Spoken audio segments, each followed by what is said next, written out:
सभी साथियों को राम राम नमस्कार। ओके क्लासेज में आप सभी दोस्तों का एक बार फिर से स्वागत है। आज के इस वीडियो में आप सभी के लिए लेकर आ चुका हूं मैं एक बार फिर से जीके जीएस के इम्पोर्टेंट क्वेश्चन। और ये सारे के सारे क्वेश्चन आपकी एसएससी एमटीएस की एग्जाम के लिए काफ़ी ज़्यादा इम्पोर्टेंट होने वाले हैं। साथ में मेरे भाई जो बच्चे सीजीएल की तैयारी कर रहे हैं वो भी इस वीडियो को देख सकते हैं भाई, क्योंकि भाई काफ़ी सारे ऐसे क्वेश्चन होंगे जो मेरे भाई आपको सीजीएल और एमटीएस में हूबहू सेम डिट्टो के डिट्टो देखने को मिलेंगे। तो आ जाइए मेरे भाई, इस क्लास को शुरू करते हैं। पहला क्वेश्चन आपके सामने है, निम्नलिखित में से कौन सा शास्त्रीय नृत्य संत श्रीमंत शंकर देव से संबंधित है? बताओ ना मेरे भाई, ठीक है। सभी बच्चे बताइए कि कौन सा शास्त्रीय नृत्य है जो श्रीमंत शंकर देव से संबंधित है। सभी बच्चे बताइए, मोहिनी अट्टम, कथकली, सत्रिया या फिर मेरे भाई आपका ओडिसी। आप बात करोगे सर किसके बारे में? श्रीमंत शंकर देव के बारे में। शंकर देव का संबंध किससे हो जाएगा मेरे भाई? आपके सत्रिया नृत्य से। और मेरे भाई सत्रिया नृत्य के बारे में बात करें तो ये आपके असम का है। साथ में सबसे नया शास्त्रीय नृत्य, ठीक है। तो अगर आपसे पूछ ले कि बताइए सबसे नया शास्त्रीय नृत्य कौन सा है, तो वो आपका सत्रिया है। और सबसे पुराना कौन सा है, तो वो आपका भरतनाट्यम है, ठीक है। अगर मैं बात करता हूँ श्रीमंत शंकरदेव के अलावा, तो जो भाई आपके सैरोदी सैकिया है ना, सैरोदी सैकिया का संबंध भी मेरे भाई आपके सत्रिया नृत्य से ही है। ये बात भी आपको पता होनी चाहिए। तो जिन बच्चों ने सी आंसर दिया उनके मजे मजे, बाकी सभी का गलत हो गया। अगला सवाल आपके सामने, निम्नलिखित में से कौन मैंडोलिन से जुड़ा हुआ प्रसिद्ध व्यक्ति है? एन रमानी, यू श्रीनिवास, अन्नपूर्णा देवी या फिर मेरे भाई आपके एन राजन। आप सभी को बताना है मेरे भाई कि मैंडोलिन से किस व्यक्ति का नाम जुड़ा हुआ है। सभी बच्चे फटाफट से आंसर करने का प्रयास करो। उसके बाद में मेरे भाई अगर आपको नहीं आता तो मैं इसका जवाब दूंगा, ठीक है। तो मेरे भाई मैंडोलिन से जुड़ा हुआ व्यक्ति आपसे पूछा, आप क्या बोलोगे? यू श्रीनिवास इसका राइट आंसर हो जाएगा। देखो, वाद्य यंत्र और कलाकार एक ऐसा टॉपिक है जो भाई आपकी हर एग्जाम में आपसे पूछा जाएगा, ठीक है। तो आपको पता होना चाहिए मेरे भाई कि मैंडोलिन से किसका नाम जुड़ा हुआ है? यू श्रीनिवास का नाम जुड़ा हुआ है। अगर मैं बात करता हूं भाई किसके बारे में, जैसे कि आपसे रविशंकर भाई एसएससी का फेवरेट है, ठीक है। पंडित रविशंकर एसएससी का फेवरेट है, बार बार एग्जाम में पूछा जाता है। ये मेरे भाई आपके सितार वादक है, ठीक है। इसके अलावा मेरे भाई हरिप्रसाद चौरसिया, ठीक है। हरिप्रसाद चौरसिया भी एसएससी का फेवरेट है। ये मेरे भाई आपके बांसुरी बजाता है। क्या बजाता है? बांसुरी बजाता है, ठीक है। ये दोनों ऐसे नाम हैं जो मेरे भाई एसएससी के बिल्कुल फेवरेट बन चुके हैं। आपने सीजीएल के एग्जाम में भी देख लिया और मेरे भाई अब आप, ठीक है, एमटीएस के एग्जाम में भी देख रहे हैं, ठीक है। तो आगे आ जाइए भाई अगला सवाल। गोपिका वर्मा जो कि प्रसिद्ध खालिस्तान नृत्यांगना है, 2018 में संगीत नाटक अकादमी पुरस्कार सहित विभिन्न पुरस्कार प्राप्त हुए थे। बताइए भाई, गोपिका वर्मा के बारे में आपसे पूछा है, ठीक है। तो गोपिका वर्मा के बारे में बात हुई, सत्रिया, भरतनाट्यम, ओडिसी या फिर मेरे भाई मोहिनी अट्टम। गोपिका वर्मा की बात कर रहे हैं सर, मोहिनी अट्टम की कलाकार हो जाएगी। सर ये मोहिनी अट्टम कहाँ का है? मोहिनी अट्टम मेरे भाई आपके केरल का शास्त्रीय नृत्य है। ये बात भी आपको पता होनी चाहिए, एग्जाम में आ सकता है। अगर मेरे भाई मैं बात करता हूँ मोहिनी अट्टम के बारे में, ठीक है। मोहिनी अट्टम भाई देखो, गोपिका वर्मा तो पूछ लिया, अब हो सकता है कि अगली एग्जाम, ठीक है, अगली एग्जामों में आपसे भाई कुछ और नाम आपसे पूछ ले। तो मेरे भाई गोपिका वर्मा के लिखो मेरे भाई श्रीदेवी आप लिख सकते हो, ठीक है। श्रीदेवी का संबंध भाई किससे है? सर मोहिनी अट्टम से, ठीक है। इसके अलावा मेरे भाई भारती शिवाजी, ठीक है, भारती शिवाजी। इसके अलावा मेरे भाई, ठीक है, भारती शिवाजी हो गई, श्रीदेवी हो गई। इसके अलावा मेरे भाई शांता राव हो गई। कौन हो गई मेरे भाई? शांता राव हो गई, ठीक है। तो इन सभी का संबंध भी मोहिनी अट्टम नृत्य से, ठीक है, जो कि केरल का है। अगला सवाल आपके सामने है, मेहरी और गोटीपुआ शब्द किस भारतीय शास्त्रीय नृत्य शैली से संबंधित है? ठीक है, मेहरी और गोटीपुआ। मेहरी और गोटीपुआ भाई बहुत आसान है, कुचिपुड़ी, सत्रिया, ओडिसी या फिर मेरे भाई मणिपुरी। सभी बच्चे आंसर करने का प्रयास करो कि मेहरी और गोटीपुआ का संबंध किससे है। तो आप क्या बोलोगे? सर मेहरी और गोटीपुआ की बात कर रहे हो, इसका मतलब सर ओडिसी इसका क्या होगा? राइट आंसर आपका हो जाएगा। सर ओडिसी के बारे में अगर बात करूं तो बिल्कुल भाई ओडिसी के बारे में बात करो। ओडिसी उड़ीसा का है, नाम से ही पता चल रहा है। और भाई इसके अलावा जिस भी नाम के पीछे महापात्र शब्द लग जाए, ठीक है, जिस भी नाम के पीछे महापात्र शब्द लग जाए, समझ जाना वो ओडिसी का कलाकार है। जैसे कि मेरे भाई आप बोलोगे सर मोहन महापात्र। कौन भाई? मोहन महापात्र। इसके अलावा मेरे भाई आप क्या बोलोगे? सर सुजाता महापात्र। कौन मेरे भाई? सुजाता महापात्र। इसके अलावा मेरे भाई आप क्या बोलोगे? केलूचरण महापात्र। कौन मेरे भाई? केलूचरण महापात्र। ठीक है, तो ये सारे के सारे कलाकार ओडिसी के कलाकार। ठीक है, केलूचरण महापात्र हो गया। इसके अलावा मेरे भाई आप बात करें, ठीक है, सोनल मानसिंह पूछा जाएगा। किसका नाम मेरे भाई? सोनल मानसिंह का नाम पूछा जाएगा। इसके अलावा मेरे भाई सोनल मानसिंह आपकी हो गई है। इसके अलावा मेरे भाई माधवी मुदगल आपसे पूछा जाएगा। कौन मेरे भाई? माधवी मुदगल आपसे पूछा जाएगा। तो मेरे भाई ये आपके ओडिसी नृत्य की कलाकार है, आप लोगों को पता होना चाहिए। क्लियर है? बढ़े अगले सवाल पर। अगला सवाल देखिए। लेकिन भाई अगले सवाल पर बढ़ने से पहले जो भी बच्चे एसएससी, एमटीएस और सीजीएल और आरपीएफ वगैरह की तैयारी करते हैं, आप सभी के लिए मेरे भाई मैं लेकर आया हूं, ठीक है, जिन बच्चों की जीके जीएस कमजोर है उन लोगों के लिए लेकर आया हूं मेरे भाई हिस्ट्री, पॉलिटी, स्टैटिक जीके और करंट अफेयर के क्वेश्चन आप लोगों के लिए लेकर आया हूं। साथ में मेरे भाई टॉपिक वाइज पीडीएफ आपको दी जाएगी। ठीक है, तो history, polity, static GK, current affair question लेकर आया हूं, साथ में टॉपिक वाइज पीडीएफ आपको मिलेगी। और भाई सबसे बड़ी बात कि ये सारे के सारे जो क्वेश्चन होंगे वो सारे के सारे क्वेश्चन मेरे भाई 2024 के लेवल के होने वाले हैं। तो भाई पीडीएफ बहुत ही शानदार है। ओनली 50 रुपये का ये पीडीएफ आपको दिया जाएगा, जिसमें मेरे भाई आपको 7 से 8 हज़ार क्वेश्चन दिए जाएंगे और साथ में गारंटी दी जाएगी कि एमटीएस के पेपर में तो 40 से 45 नंबर आपको हूबहू देखने को मिलेगा। ठीक है, एमटीएस के पेपर में 40 से 45 नंबर हूबहू आपको पेपर में देखने को मिलेगा। तो जिन बच्चों को ये पीडीएफ चाहिए, ओनली 50 रुपये का पीडीएफ है। इन नंबरों पर व्हाट्सअप मैसेज करके आप ये पीडीएफ ले सकते हैं। और मेरे भाई एमटीएस की एग्जाम में 40 से 45 नंबर मेरे भाई आपका, ठीक है, मतलब तैयार कर सकते हैं। ठीक है, ओनली एक पीडीएफ से। तो 50 रुपये कोई बहुत बड़ी बात नहीं होती। जिनको चाहिए नंबरों पर मैसेज कर देना। अगला सवाल देखो भाई, अगला आसान है। ठीक है, निम्नलिखित में से कौन से अनुच्छेद के विरुद्ध अधिकार से संबंधित, ठीक है, कौन सा अनुच्छेद है जो शोषण के विरुद्ध अधिकार देता है? 21 से 32, 25 से 26, 23 से 24, 28 से 29। तो मेरे भाई आप क्या बोलोगे? देखो भाई मैंने आपको पहले भी बता दिया था कि अगर मेरे भाई समानता की बात होगी, ठीक है, समानता की बात होगी तो अनुच्छेद नंबर 14 से 18 में समानता का अधिकार है। अगर मेरे भाई स्वतंत्रता की बात होगी, अगर स्वतंत्रता की बात होगी तो मेरे भाई अनुच्छेद नंबर 19 से लेकर 22 में स्वतंत्रता का अधिकार है। अगर मैं बात करता हूं मेरे भाई शोषण के विरुद्ध अधिकार की बात होगी तो शोषण के विरुद्ध अधिकार अनुच्छेद नंबर 23 और 24 दोनों में है। अगर मेरे भाई मैं बात करता हूं किसके बारे में, तो ये तो शोषण के विरुद्ध हो गया। अगर मैं बात करता हूं किसके बारे में मेरे भाई, अल्पसंख्यकों के हितों का, ठीक है, अल्पसंख्यक, ठीक है भाई, अल्पसंख्यकों की बात करता हूं तो मेरे भाई अनुच्छेद नंबर 29 से 30 में हो गया। और मेरे भाई जब भी धार्मिक स्वतंत्रता की बात होगी, ठीक है, धार्मिक स्वतंत्रता की बात होगी तो 25 से लेकर 28 आपका हो जाएगा। तो भाई समानता का अधिकार 14 से 18 में, स्वतंत्रता का 19 से 22 में, शोषण के विरुद्ध अधिकार 23 से 24 में, अल्पसंख्यकों के हितों का संरक्षण 29 से 30 में, धार्मिक स्वतंत्रता 25 से 28 में। तो मेरे भाई शोषण के विरुद्ध अधिकार की बात हुई है, मतलब 23 और 24 इसका क्या होगा? राइट आंसर होगा। जिन बच्चों ने 3 आंसर दे दिया उनके मजे हैं, बाकी मेरे भाई सभी का हो गया गलत। अगला सवाल देखिए भाई, अगला सवाल है वर्ष 1955 में राजपथ पर आयोजित गणतंत्र दिवस परेड में मुख्य अतिथि निम्नलिखित में से कौन थे? नेल्सन मंडेला थे, महारानी एलिजाबेथ सेकंड थी, जनरल मलिक गुलाम मोहम्मद थे, या फिर मेरे भाई अब्देल फतेह अल सीसी थे। ठीक है, तो मेरे भाई आप क्या बोलोगे? सर 1955 की बात हो रही है, 1955 में हमारे मुख्य अतिथि कौन थे? जनरल मलिक गुलाम मोहम्मद थे। ठीक है, अगर मेरे भाई बात करते हैं 2023 में तो मिस्र के राष्ट्रपति अब्देल फतेह अल सीसी थे। और अगर 2024 की बात करते हैं तो मेरे भाई जो बाइडेन इसका राइट आंसर आपका हो जाएगा। ठीक है भाई, तो ये बात भी आपको पता होनी चाहिए। तो 1955 में कौन थे? जनरल मलिक गुलाम मोहम्मद इसका राइट आंसर हो जाएगा।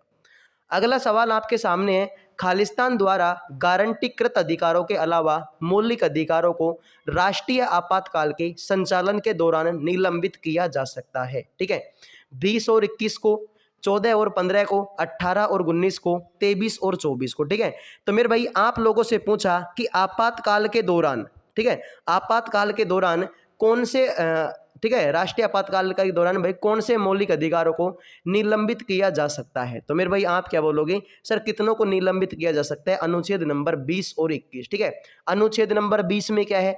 आप बोलोगे भाई अनुच्छेद नंबर 20 में है अपराध दोष सिद्धि के संबंध में संरक्षण। ठीक है, अपराध दोष सिद्धि के संबंध में संरक्षण। ठीक है, तो ये आपको पता होना चाहिए। और 21 में क्या है मेरे भाई? आप बोलोगे जीने का अधिकार, ठीक है, जीने का अधिकार अनुच्छेद नंबर 21 में, यह आपको पता होना चाहिए। अगला सवाल आपके सामने है, अशोक के शासनकाल में निर्मित स्तूपों में निम्नलिखित में से किस सामग्री के स्तंभ थे? ठीक है, अशोक के शासनकाल में जो निर्मित स्तूप हैं वो किस सामग्री से बने हुए हैं? पत्थरों के हैं, ईंटों के हैं, संगमरमर के हैं, या फिर मेरे भाई ग्रेनाइट के। ठीक है, तो मेरे भाई अशोक के शासनकाल के स्तूपों की बात हो रही है, मतलब मेरे भाई ये स्तूप किसके बने हुए हैं? आपके पत्थर के बने हुए हैं। आपने मेरे भाई सांची के स्तूप का नाम सुना होगा, किसका? सांची का स्तूप। तो सांची का जो स्तूप है ये मेरे भाई आपके मध्य प्रदेश में, ठीक है, ये बेतवा नदी के किनारे बना हुआ है। सर कौन सी नदी? बेतवा नदी के किनारे बना हुआ है। और इसका निर्माण मेरे भाई किसने करवाया था? आप बोलोगे सर इसका निर्माण तो किसने करवाया था? इसका निर्माण करवाया था भाई सम्राट अशोक ने ही इसका निर्माण करवाया था।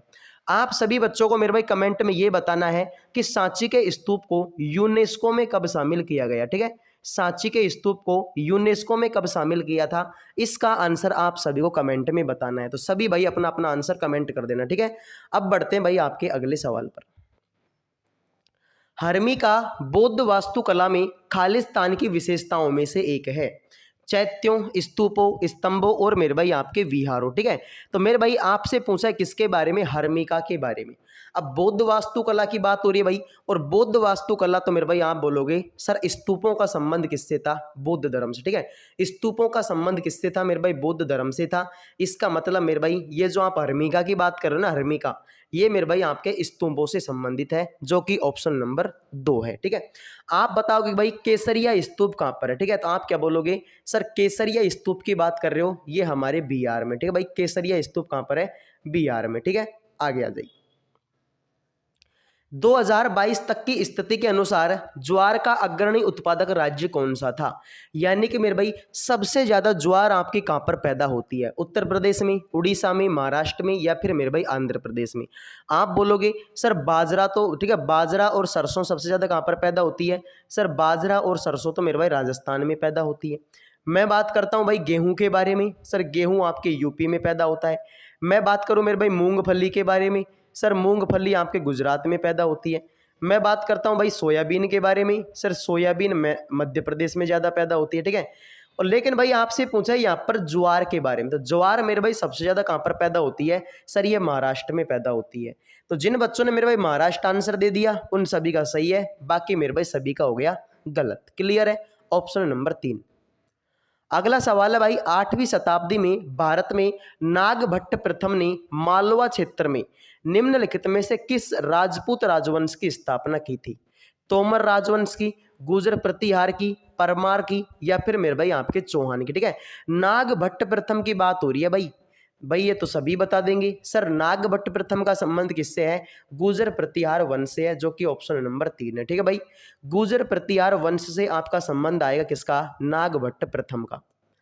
अगला सवाल आपके सामने है अवनी लेखरा। अब भाई कोई भी, ठीक है, अगर मेरे भाई भारत देश में रहते हो और अवनी लेखरा के बारे में नहीं जानते ना, तो फिर तो मेरे भाई अपने आप में एक शर्म की बात है, क्योंकि मेरे भाई ये ऐसे खिलाड़ी हैं जो अपने देश का नाम रोशन कर रहे हैं। ठीक है, तो अवनी लेखरा का संबंध किस खेल से संबंधित है? पैरा बैडमिंटन से, पैरा ओलंपिक निशानेबाजी से, पैरा एथलेटिक्स, या फिर मेरे भाई फ्री स्टाइल कुश्ती?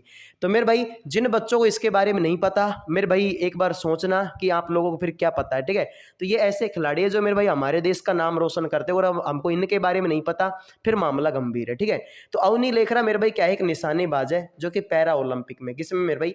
पैरा ओलंपिक में एक निशानेबाज है। ऑप्शन नंबर 2 राइट आंसर हो जाएगा। अगला सवाल देखे भाई, भारत के संविधान के किस अनुच्छेद के तहत सरकारी बजट तैयार किया जाता है? अपने आप में ही बहुत आसान सवाल है भाई। ठीक है, ये अपने आप में ही बहुत आसान सवाल है कि भाई बजट की बात हो रही है सर, तो मेरे भाई आप सभी को पता है भाई बजट का संविधान, ठीक है, बजट शब्द का संविधान में कहीं पर उल्लेख ही नहीं है। बजट शब्द की जगह पर मेरे भाई संविधान में क्या लिखा हुआ है? आप बोलोगे, ठीक है, वार्षिक वित्तीय विवरण। क्या लिखा है मेरे भाई? आप बोलोगे वार्षिक वित्तीय विवरण लिखा हुआ है। ठीक है, वार्षिक वित्तीय विवरण मेरे भाई लिखा हुआ है आपके किसमें? बजट शब्द में। ठीक है, अगर मेरे भाई बात करता हूं बजट शब्द का तैयार किया जाता है तो मेरे भाई अनुच्छेद नंबर 112 में, जो कि ऑप्शन नंबर 4 है। ठीक है, तो बजट की बात हो रही है मेरे भाई, वार्षिक वित्तीय विवरण अनुच्छेद नंबर 112 राइट आंसर हो जाएगा। अगला सवाल देखिए भाई, सूर्य पर काले धब्बे खालिस्तान कहलाते हैं। सूर्य के धब्बे चांद के धब्बे, काले धब्बे या फिर मेरे भाई पृथ्वी के धब्बे। भाई देखो, कभी कभार जब एसएससी को मजाक करने का मन होता है, ठीक है, कभी कभार जब मेरे भाई एसएससी या टीसीएस को मजाक करने का मन होता है, वो ऐसे सवालों को भाई एग्जाम में डाल देता है, ठीक है। तो भाई सूर्य पर काले धब्बे, सीधी सी बात है, सूर्य के धब्बे कहलाएंगे। ऑप्शन नंबर 1 राइट आंसर हो जाएगा, ठीक है भाई। तो सूर्य पर जो भी काले धब्बे होते हैं वो सूर्य के धब्बे कहलाते हैं, ठीक है। तो जब भी एसएससी या टीसीएस को मजाक करने के मन में आती है, वो ऐसे सवाल डाल देती है, ठीक है। आ जाइए, अनब्रेकेबल की बात हो रही है भाई। अनब्रेकेबल एक भारतीय मुक्केबाज खालिस्तान की आत्मकथा है और दीना सर्टो इसकी सह लेखिका है। मैरी कॉम की, लवलीना बोरगेहन की, लोसराम सरिता देवी की या फिर मेरे भाई आपके विजेंद्र सिंह की। भाई अनब्रेकेबल की बात हो रही है। अनब्रेकेबल, अनब्रेकेबल बहुत ही आसान है भाई, ठीक है। एक तो है अनब्रेकेबल और एक है मेरे भाई आपका अनफिनिश्ड, ठीक है, अनफिनिश्ड। तो मेरे भाई अनफिनिश्ड किसकी है? आप बोलोगे सर ये तो प्रियंका चोपड़ा की है। किसकी मेरे भाई? प्रियंका चोपड़ा की है। और अनब्रेकेबल किसकी है? सर ये मैरी कॉम की है। किसकी मेरे भाई? मैरी कॉम की है, जो कि ऑप्शन नंबर 1 हमारा राइट आंसर हो जाएगा। क्लियर है? अगला सवाल ध्यान से देखो भाई, ठीक है। अगला सवाल मेरे भाई देखो, ये तो हमने कर ही लिया। ये देखिए, विंग्स ऑफ फायर निम्नलिखित में से किस शख्सियत की आत्मकथा का नाम है? ठीक है, विंग्स ऑफ फायर के सिवान की, इंदर कुमार गुजराल की, एपीजे अब्दुल कलाम की या फिर मेरे भाई आपके प्रणब मुखर्जी। भाई विंग्स ऑफ फायर की बात हो रही है, ठीक है, विंग्स ऑफ फायर। तो मेरे भाई आप बोलोगे एपीजे अब्दुल कलाम हो जाएगा, जिनको मेरे भाई मिसाइल मैन के नाम से जानते हैं। किसके नाम से मेरे भाई? मिसाइल मैन के नाम से इनको जाना जाता है, ये आपको पता होना चाहिए।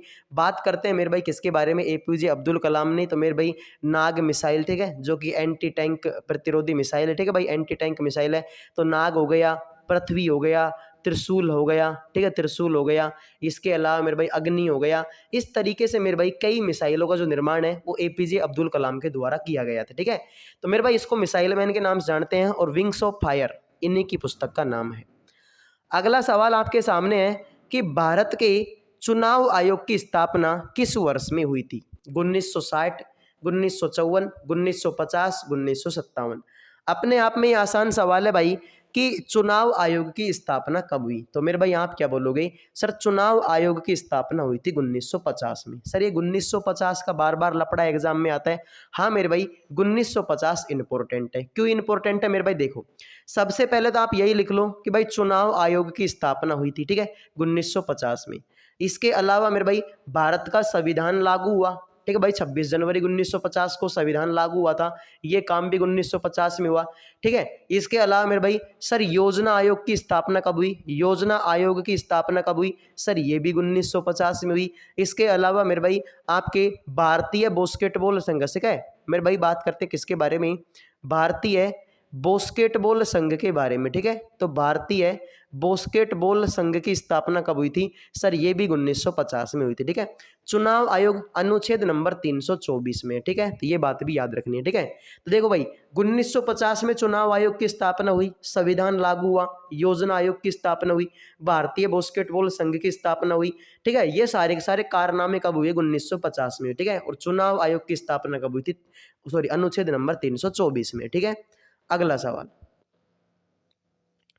अगला सवाल है मेरे भाई आपके सामने, उच्च न्यायालय और सर्वोच्च न्यायालय में न्यायाधीशों की नियुक्ति की कॉलेजियन प्रणाली अस्तित्व में आई थी। एक संवैधानिक संशोधन के आधार पर सर्वोच्च न्यायालय के सक्षम 3 अलग मामलों के परिणाम स्वरूप मंत्रिमंडल समिति के निर्णय के आधार पर, संसद के एक अधिनियम के आधार पर, ठीक है।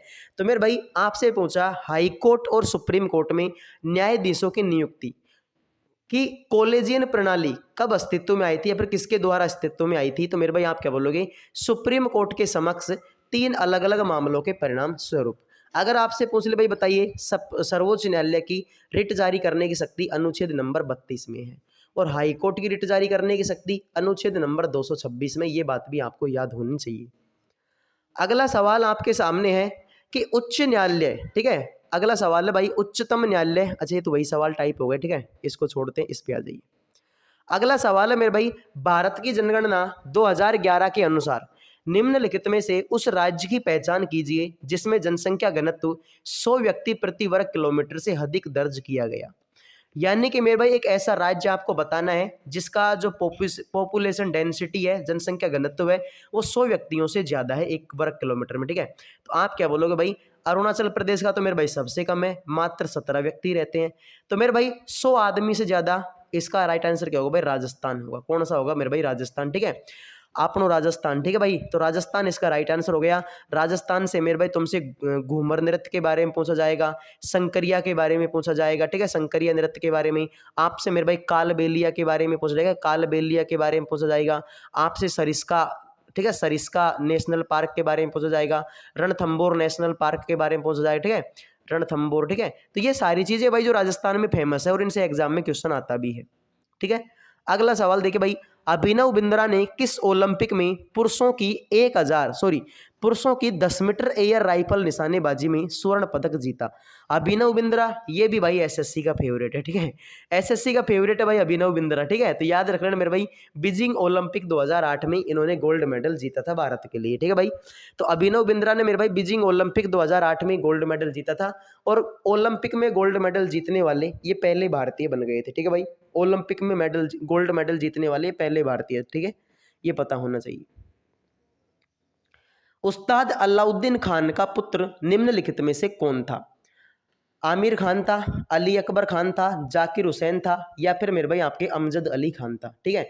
बात हो रही मेरे भाई किसके बारे में, अलाउद्दीन खान। तो अलाउद्दीन किसका पुत्र था, अली अकबर खान का पुत्र था, ये आपको पता होना चाहिए, ठीक है। सभी बच्चों को मेरे भाई, ठीक है, देखो बार बार हम टाइम खराब नहीं करेंगे, ठीक है, कुछ काम ऐसे हैं भाई जो आपको भी करने पड़ेंगे, ठीक है। तो मुझे भाई सारे के सारे बच्चे कमेंट में ये बताना, अलाउद्दीन खान क्या बजाते हैं, अली अकबर खान क्या बजाते हैं, जाकिर हुसैन क्या बजाते हैं, और अमजद अली खान क्या बजाते हैं। इन चारों क्वेश्चनों का जवाब आपको कमेंट में देना है, ठीक है। बार बार मैं नहीं बताऊंगा मेरे भाई, अगर मैं ही बताता रहूंगा तो फिर भाई आप पेपर में क्या करोगे, ठीक है। अगर मेरे भाई मैं ही बताता रहूंगा तो फिर आप लोग पेपर में क्या करोगे। तो उससे अच्छा है कि मेरे भाई इन सभी चारों का जवाब आपको कमेंट सेक्शन में देना है, ठीक है, सभी बच्चों को। जो नहीं दिया मेरे भाई, इसका मतलब मैं समझ जाऊंगा भाई आप लोगों को आता ही नहीं है, ठीक है। आ जाइए, औद्योगिकरण की दूसरी पंचवर्षीय योजना का प्रमुख उद्देश्य क्या था। महंगाई को नियंत्रित करने के लिए जन उपभोग की वस्तुओं पर जोर देना, ग्रामीण क्षेत्रों में रोजगार के अवसर सृजित करने के लिए कुटीर उद्योगों का विस्तार करना, ठीक है, शहरी क्षेत्रों में रोजगार के अवसरों के सृजन के लिए बुनियादी ढांचे पर जोर देना, भारी उद्योग को आधार बनाने के लिए सार्वजनिक क्षेत्र का विस्तार करना, ठीक है। तो मेरे भाई बात हो रही है औद्योगिकरण की, तो भाई औद्योगिकरण की बात हो रही है, मतलब सर दूसरी पंचवर्षीय योजना की बात हुई है यहाँ पर, जो कि मेरे भाई 1956 से लेकर 1961 तक थी। अब मेरे भाई उद्योगों पर जोर दिया गया था, लेकिन भाई उद्योगों पर सर, उद्योग तो यहाँ पर भी है कुटीर उद्योग, और यहाँ पर भारी उद्योग है। तो भाई कुटीर उद्योग होगा या फिर भारी उद्योग, इसका राइट आंसर होगा। आप बोलोगे सर भारी उद्योग राइट आंसर होगा, सर कैसे आंसर होगा। तो मेरे भाई मुझे ये बताओ कि आपके जितने भी आपके इस्पात संयंत्र वगैरह हैं, ठीक है, जैसे कि भिलाई इस्पात संयंत्र हो गया, ठीक है, भिलाई इस्पात हो गया मेरे भाई, दुर्गापुर इस्पात संयंत्र हो गया, इन सब की स्थापना कब हुई थी, दूसरी पंचवर्षीय योजना में। और भाई ये कोई कुटीर उद्योग है क्या, दुर्गापुर इस्पात संयंत्र कोई छोटा मोटा है कि भाई, बहुत बड़ा ये भारी उद्योग है भाई इस्पात संयंत्र, ठीक है। राउरकेला हो गया, भिलाई हो गया, ये भाई सारे सारे भारी उद्योग के अंदर आएंगे, इसका मतलब सिर्फ भारी उद्योग इसका राइट आंसर हो जाएगा, ठीक है भाई। तो कुटीर उद्योग नहीं होगा, भारी उद्योग राइट आंसर होगा दूसरी पंचवर्षीय योजना का। अगला सवाल है भाई, गोखले के अनुयायी नारायण मल्हार जोशी ने निम्नलिखित में से किस वर्ष में बंबई में सोशल सर्विस लीग की स्थापना की थी।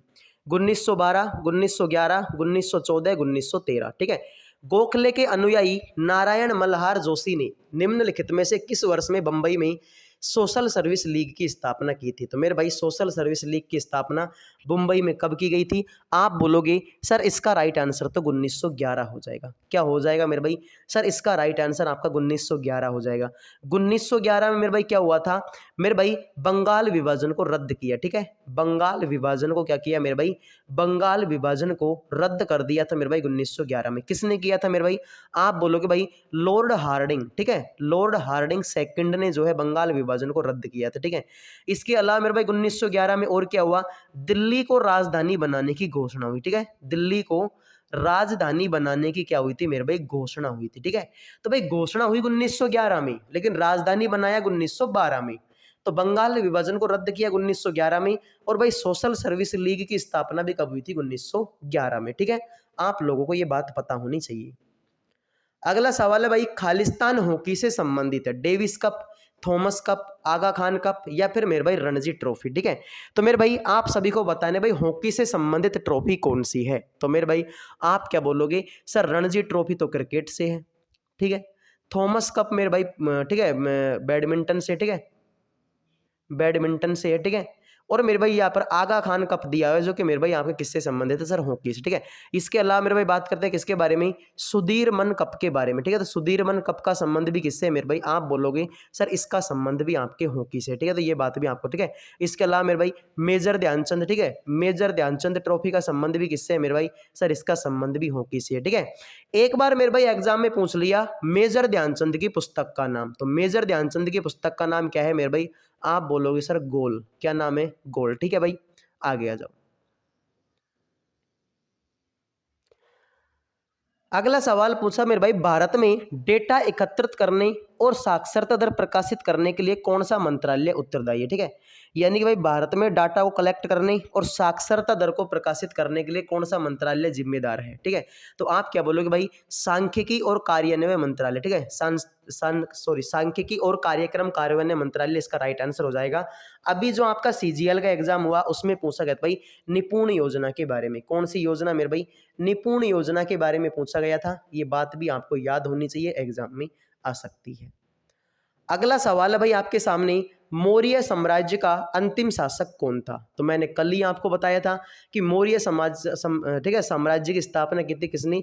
चंद्रगुप्त मौर्य ने इसकी स्थापना की थी। और भाई इसका अंतिम शासक कौन था? बृहद्रथ राइट आंसर हो जाएगा। ठीक है भाई, बृहद्रथ इसका राइट आंसर हो जाएगा जो कि ऑप्शन नंबर 3 में है। अगला सवाल आपके सामने भाई, परिवार नियोजन कार्यक्रम किस पंचवर्षीय योजना में प्रारंभ किया गया था? परिवार नियोजन कार्यक्रम के बारे में बात हो रही है भाई, बहुत आसान सवाल है सर ये तो। ठीक है, परिवार नियोजन की बात हो रही है तो चौथी पंचवर्षीय योजना राइट आंसर आपका हो जाएगा जो कि मेरे भाई 1969 से लेकर 1974 तक चली थी। इसी पंचवर्षीय योजना मेरे भाई आपके इसरो की स्थापना हुई थी। ठीक है, इसरो की जो स्थापना है वो भी कब हुई थी? चौथी पंचवर्षीय योजना में। तो 1969 से लेकर 1974 इसका राइट आंसर आपका हो जाएगा। अगला सवाल भाई, किस खिलाड़ी का संबंध पैरा बैडमिंटन से है? ठीक है, किस खिलाड़ी का संबंध पैरा बैडमिंटन से है? कृष्ण नागर का, अवनी लेखरा, मनीष नरवाल का, सुमित अंतिल का। ठीक है, तो मेरे भाई बैडमिंटन से संबंध पूछे हैं आप लोगों का, आप क्या बोलोगे? कृष्ण नागर इसका राइट आंसर हो जाएगा। इनका संबंध मेरे भाई बैडमिंटन। ठीक है, बैडमिंटन नहीं सॉरी पैरा बैडमिंटन। ठीक है, ये पता होना चाहिए। तो मेरे भाई जिन बच्चों की जीके जीएस कमज़ोर है और वो बच्चे एमटीएस और सीजीएल आरपीएफ की तैयारी कर रहे हैं, आप सभी के लिए मेरे भाई history, polity, static, GK, current affair question मैं लेकर आया हूं। साथ में टॉपिक वाइज पीडीएफ भी आपको मिलेगी। अगर बात करते हैं मेरे भाई पीडीएफ में क्या क्या मिलेगा, तो मेरे भाई ओनली 50 रुपये की ये पीडीएफ है जिसमें मेरे भाई 7 से 8 हज़ार क्वेश्चन मिलेंगे। सारे के सारे क्वेश्चन 2024 के लेवल के होंगे। और भाई साथ में गारंटी भी रहेगी कि एग्जाम में 40 से 45 नंबर का मैटर हूबहू देखने को मिलेगा। यानी कि जैसा पीडीएफ में लिखा हुआ है वैसा का वैसा आपको पीडीएफ में देखने को मिल जाए। ठीक है, पेपर में देखने को मिलेगा। तो ओनली 50 रुपये का पीडीएफ है। जिनको चाहिए इन नंबरों पर व्हाट्सअप मैसेज करके आप ये पीडीएफ ले सकते हैं। ठीक है, तो मिलते हैं मेरे भाई अगले वीडियो में। तब तक के लिए जय हिंद, जय भारत, वंदे मातरम। ठीक है भाई।